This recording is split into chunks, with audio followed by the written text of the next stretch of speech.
छोटे छोटे बच्चे बीड़ी फूकते हैं, सिगरेट फूकते हैं, हुक्का फूकते हैं, नौजवान होते हैं, ड्रग्स लेते हैं, नशा करते हैं, क्लब जाते हैं, गर्लफ्रेंड बॉयफ्रेंड, कितनी गंदगी समाज में फैल रही। आप देखो कितनी गंदापन फैल रहा है, इतना गंदापन फैल रहा है कि आज एक गृहस्थ चैन से नहीं है। आश्रम के अनुसार पूछो तो 25 वर्ष तक ब्रह्मचर्य रहना चाहिए, इसके बाद ब्याह होकर 25 वर्ष गृहस्थ आश्रम में रहना चाहिए, फिर वानप्रस्थ। तो चूंकि न्यू गड़बड़ है, 25 वर्ष ब्रह्मचर्य कहा, गर्लफ्रेंड बॉयफ्रेंड ब्रह्मचर्य, ब्रह्मचर्य कहाँ रह रहे हैं? तो 50 वर्ष पहुंचते पहुंचते ढेर हो जाते हैं। अब वो जंगल में जा करके तप में जीवन व्यतीत करें, ना ऐसे जंगल रह गए हैं और ना ऐसे तपस्वी रह गए हैं। क्यों 50 वर्ष के बाद अपनी पत्नी का पुत्रों के हाथ सौंप करके और एकांतवास करते हुए जंगली कंद मूल फलों से निर्वाह करना, जंगली वस्त्रों को पहनना, जैसे पत्तों के वस्त्र पहन लेने, वलकल के वस्त्र पहन लेना, गर्मी सर्दी वर्षा तीनों का कोई भी निवारण न करना। वानप्रस्थ के लिए गर्मी सीधे सहना, कोई पंखा बिजली इसका प्रयोग नहीं। सर्दी सीधे सहना, कोई किसी भी तरह का सर्दी निवारण का नहीं, सीधे अंगों पे सहना। वर्षा पूरी सहना, और अगर ऐसा लगे कि अब हमारा शरीर काम नहीं कर रहा है तो उसको तप के द्वारा अपने प्राणों का त्याग कर देना होता है। हमारे जो सनातन धर्म में है, पहला कदम है ब्रह्मचर्य। फिर चाहे तुम सन्यास की तरफ जाओ, चाहे गृहस्थी की तरफ जाओ, पहला कदम ब्रह्मचर्य। कौन चल रहा है ब्रह्मचर्य से?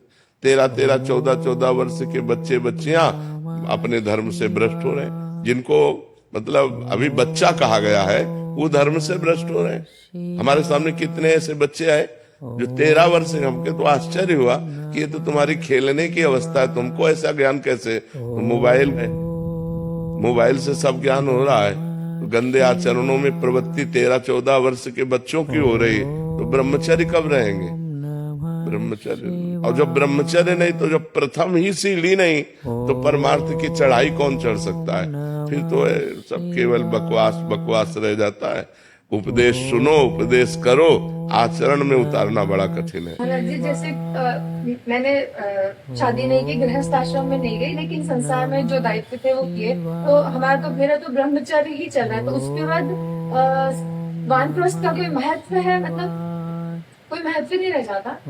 अब तुम नाम जप करो और परिवार में ही रहना, घर के बाहर व्यवस्था मत सोचना कि किसी आश्रम में चली जाए, बिल्कुल नहीं। अपने घर में रहो और जो मेहनत की है उसी कमाई से पेट भरो और खूब नाम जप करो, भगवान का चिंतन करो और घर के सदस्यों से मोह मत करो। बस यही संन्यास होगा आपका। सच्ची हम बात कह रहे हैं। बिल्कुल किसी आश्रमों में जाके रहना या इस तरह का व्यवहार वो बहुत घाटे का है, बहुत घाटे का है। कलयुग है, बहुत घाटे का सौदा चल रहा है। विश्वास अंतर ध्यान होता चला जा रहा है। विश्वास जो है वो अंतर ध्यान होता चला जा रहा है। विश्वास हमारा बहुत डगमगा रहा है इस समय, क्योंकि पाए जान जगत में सब जन कपटी कुटिल कलयुगी टंचु। कपट का कलयुग का ऐसा प्रभाव बढ़ रहा है। सभा में हम कुछ और हैं और एकांत में हम कुछ और हैं। कपटी कुटिल कलयुगी टंचु, तो इस पर लोग सकल सुख पाओ, मेरी सो भैया कृष्ण गुण संचु। केवल भगवान की लीला गुण गाओ, भगवान का नाम जप करो, भगवान के चिंतन में अपने घर में रह करके। कि भगवत प्राप्ति नंगे उघारे रहने से नहीं होती, भगवत प्राप्ति भूखे रहने से नहीं होती, भगवत प्राप्ति भटकने से नहीं होती, भगवत प्राप्ति चिंतन से होती। दवा है, भोजन है, शरीर के निर्वाह की व्यवस्था है, उसके बिना जी नहीं सकते और जिए बिना भजन नहीं हो सकता। इसलिए दोनों बातें आओ। तो आपको घर छोड़ने की जरूरत नहीं, घर में रह करके पवित्र आचरण करते हुए परिवार से मोह रहित होकर भजन करो, इसी से भगवत प्राप्ति हो जाएगी।